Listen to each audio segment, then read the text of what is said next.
Welcome to Home Buying 101 with Francisco Gonzalez. With me today is Elizabeth Gonzalez with Equity Realty Group. Elizabeth, how are you doing today? Hi, Francisco. I'm really good. Thank you for having me. Thank you for being on here. Elizabeth, before we start, can you introduce yourself to us? Tell us who you are and how you got into the real estate industry. Yeah, so my name is Elizabeth Gonzalez. I'm with Equity Realty Group. I've been a real estate agent for about 3 years now. And I got it because, I got into real estate. It always caught my eye. I started learning more and more about it. And that's where my love began. Mm-hmm.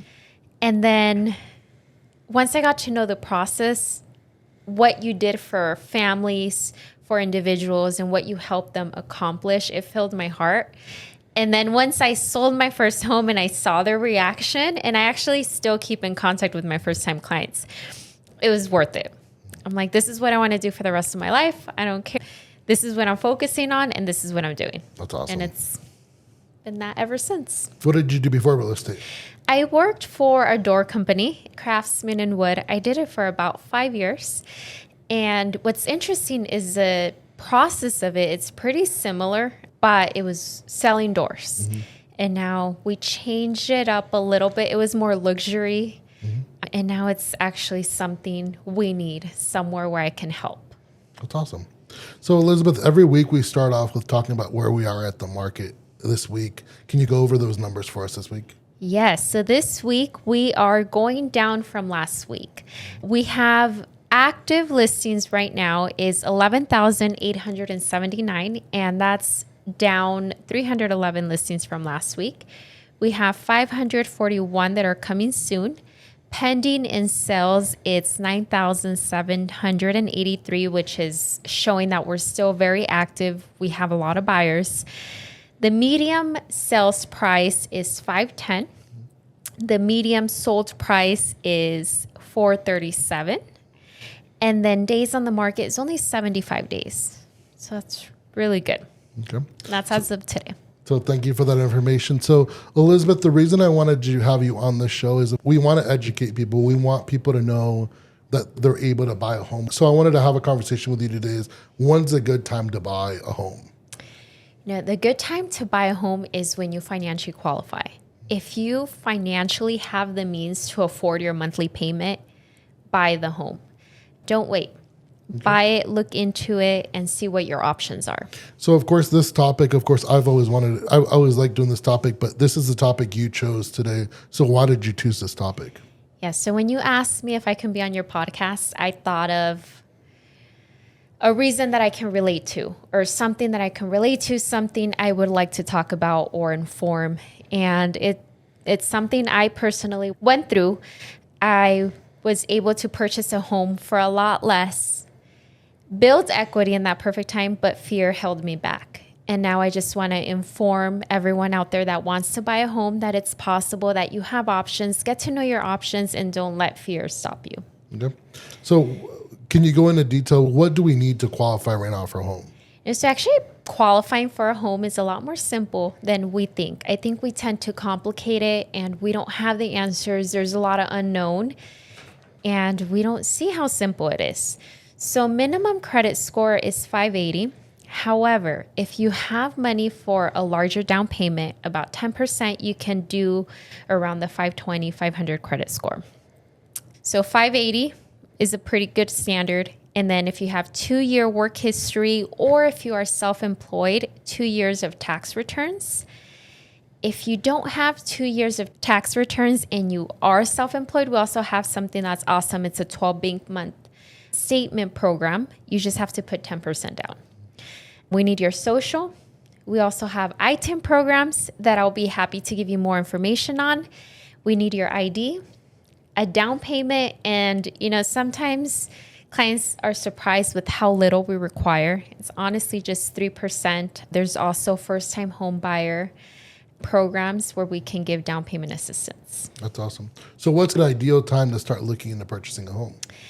I would say if financially you have a job where you have stability, where you have enough to pay rent and pay all your other bills you have, your car payment, maybe you just paid off your car and now you don't know where to spend your money on. Look into buying a home, see what options you have. If you can afford your rent, if you can afford your bills, look into the options you have of purchasing a home, because at the end of the day, you're paying someone's mortgage, whether it's your own or someone else's. I agree with that. So what are some benefits of starting the home search, of course, sooner than later? Yes, there's no perfect time to time the market. Okay. So what are some benefits of starting now instead of waiting for another year? This I can relate to. So about 3 years ago, I looked into purchasing a home. And as we know, 3 years ago, maybe 4 years ago, it was really economical to purchase a home. Purchase prices were around 200s to 20s. I qualified to purchase a home and I look into options, but at that time I had somewhere to live. So I didn't see it as a necessity. So I just let it go. Purchase price was 200. Can you imagine the equity on that house now? And that's something I missed out on. But it wasn't just that one time. It happened again. This time, purchase price was around $245. Monthly payment was under $1,400. I said no because I was single at the time. I'm like, no, I have somewhere to live. I don't need that commitment of a home. Then the third time, it was actually around 280s now. So I had seen with my own eyes that houses were appreciating, that we had that equity. And I let fear hold me back because I didn't know what the market was going to do. The market had been increasing. I didn't know if it was going to go down at any time. And it wasn't until I absolutely needed a home that I was like, damn, what happened? I could have had my equity. I could have had opportunity and more options than now. And right now, all I care about is finding a home, getting a home. The market was going crazy. There was no new bills available. You were in a bidding war. And I didn't have a home to live in.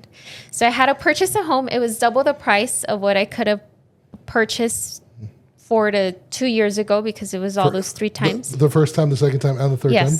Yes, it was double the price. And my monthly payment is now double or even almost 3 times as much as what I could have done. Plus, I had to do more down payment because now I have to buy down the rate. I have to do so much more to make it a little bit more affordable. So if I can tell you something is don't time the market. Don't let fear stop you, because if you can financially afford it and if you have that opportunity, take advantage of. The market is always going to change, but you always have to remember real estate is one of the safest investments we can do. Okay.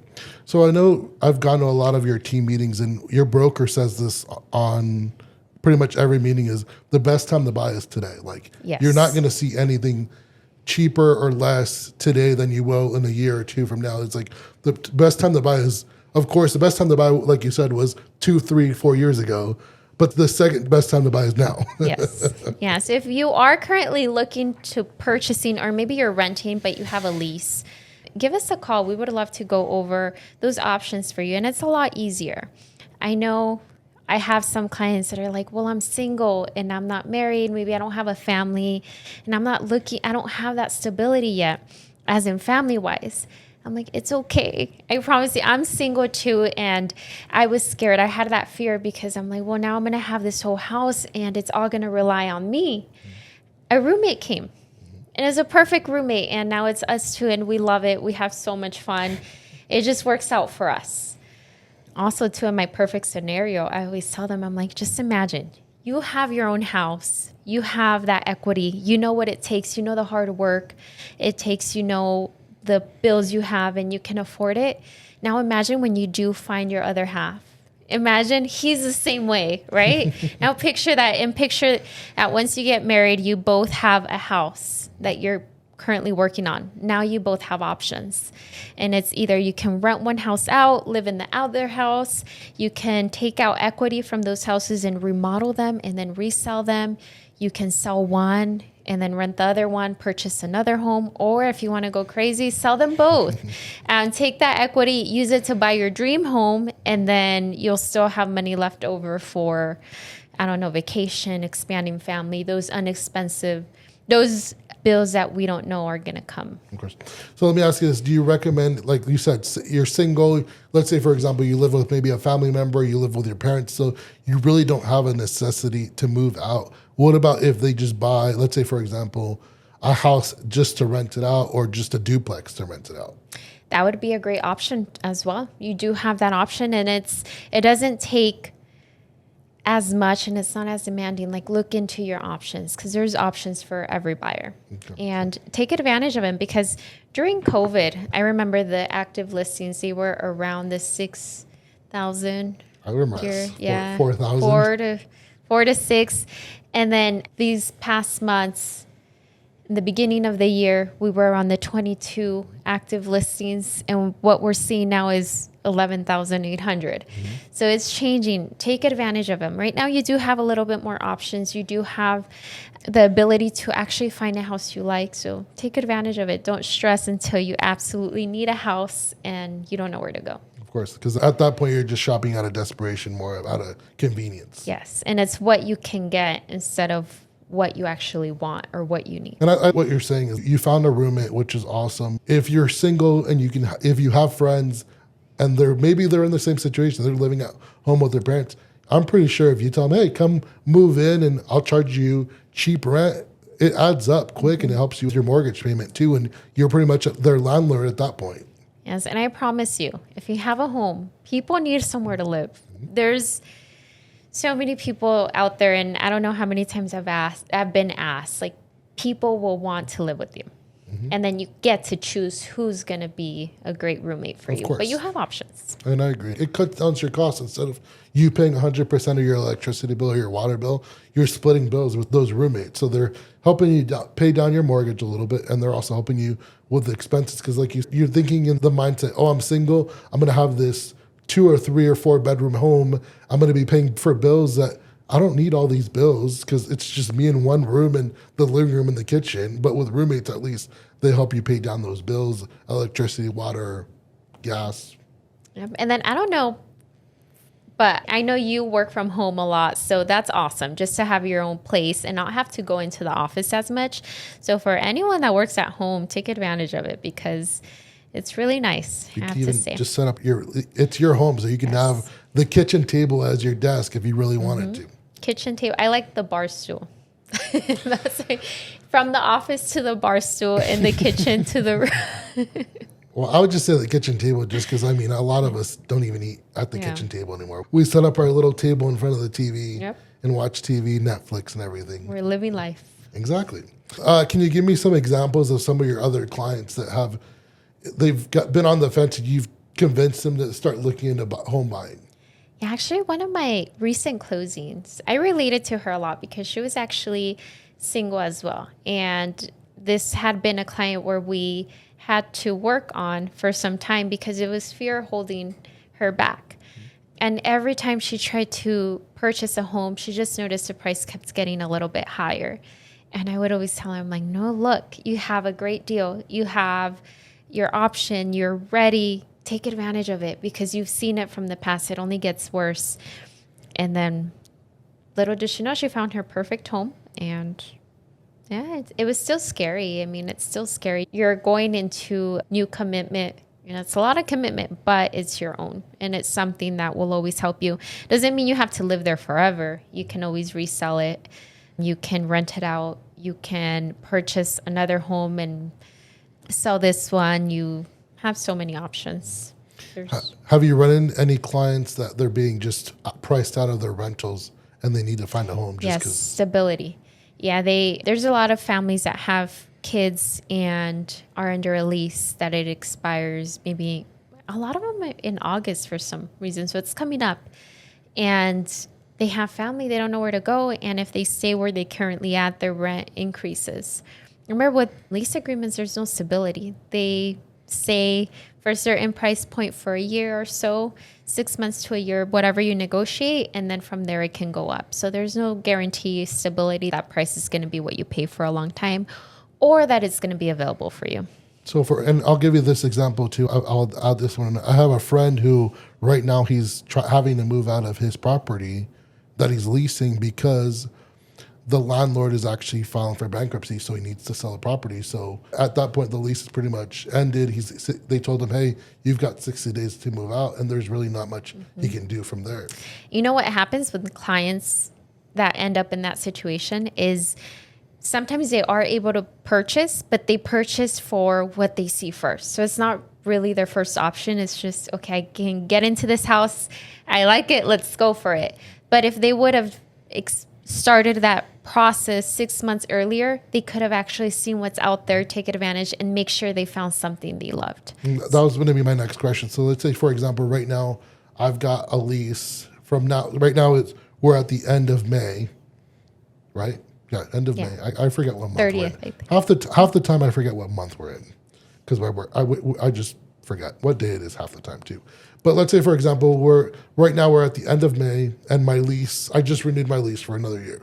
So my lease doesn't end till May, but I know in the next year I want to purchase a home. When should I start looking into, pretty much reaching out to you, talking to you about it, looking into homes? Like, what's the timeline there? Best timeline, I guess. I would say now. Don't stop. Don't wait. Don't put it off. I know it's easy to say, oh, I'll call her next week or next month, but just call. We want to see what options you have. We want to see what you qualify for. And then it might be that we can bump your credit score up a little bit, and then you get a better interest rate. And when you call, that's what we sit down and we look at your scenario, what options you have, and what we can do to get you to a better place, a better monthly payment, a better down payment, better credit score to get a better interest rate. We look at all those options so we guarantee that you are getting the best deal. I know myself, I have an amazing partnership with my sister. She's a lender. I'm the real estate agent. And we are the best team, I feel like, because we are always together, but her strength is my weakness. My strength is her weakness. So we feed off of one another, and we always make sure that our clients are getting the best deal. She's also a broker, so she has access to numerous banks where we put our client scenario and see what bank is going to give her the best deal. So say I am qualified, like I reach out to you next week, I'm qualified, but of course I'm still stuck in a lease for another year. When should I contact you? 6 months before my lease is over? When should I contact Just whenever you can, right away. Don't wait, because you don't know if we can boost. Well, and that's your what I'm saying. credit Like, let's say, for score. example, I contact you tomorrow and you say, hey, we need to work on your credit score and everything, but 3 months in, I'm ready to go. But I'm still stuck in a lease for another, at that point, 3 months in, we're still stuck in a lease for another 9 months. When should I contact you before my lease is over? I would say keep me in contact, but there's options with your lease. One, you can always do a termination on your lease. See what that cost is, because I've had some that are only like $3,000. Okay. But if that's going to get you a home and that's going to give you stability, and you can do it now, you found the home you like, take advantage of it, because sometimes they do have termination fees that you can pay. And that's why I was going to ask you. I was like, I know sometimes these termination fees can kind of get ugly where they're like, no, we want 2 or 3 months of rent. So sometimes it's not advantageous for you to move out. Yeah, sometimes it's not. Look into it. That's always something I always tell my clients. And then the other one is sometimes there's homes where the seller isn't necessarily ready to leave yet. They want to sell the home because they're purchasing, or maybe they have a new build that's still being built, but they want to do a post-possession while they're ready. So you'll find homes like that. You'll also find homes with tenants in place already. Of course, that changes a little bit, but don't let that stop you. And then at least you can get an idea. And then also, what if you want a new build? I don't know. They have a lead time from 6 months to 12 months. You have that opportunity as well. Okay. Is there any other advice you'd want to give our viewers? I would say just don't let fear or don't let the unknown stop you, because we have a lot more options. You have to remember, our guidelines for loans are a lot stricter than they were back in 2008. So now we actually make sure that you have the income to sustain the loan. The bank wants to know that they're getting their money. They don't just want to lend you a loan where you're going to go in bankruptcy or foreclosure. They want to make sure that you financially qualify. So don't let fear stop you. Don't let the unknown. See what options you have. See what programs are available. Do research and ask. I'm here to be a resource and a guide and to help you so you don't go through the same mistakes I helped you, because I could have been sitting on 200 plus of equity. So if someone wants to get a hold of you, where can they get a hold of you, Ellie? So you guys can give me a call. My cell phone number is 602-459-1826. You can also find me on Instagram, Elizabeth Sells Homes, or on Facebook as well. Okay. Thank you for being on the show. And of course, if you guys need anything else from Ellie, or you can always reach out to me on our socials. And then of course, if you guys have any insurance questions or any needed insurance quote, of course, please reach out to our social. Thank you for being on the show today. Thank you.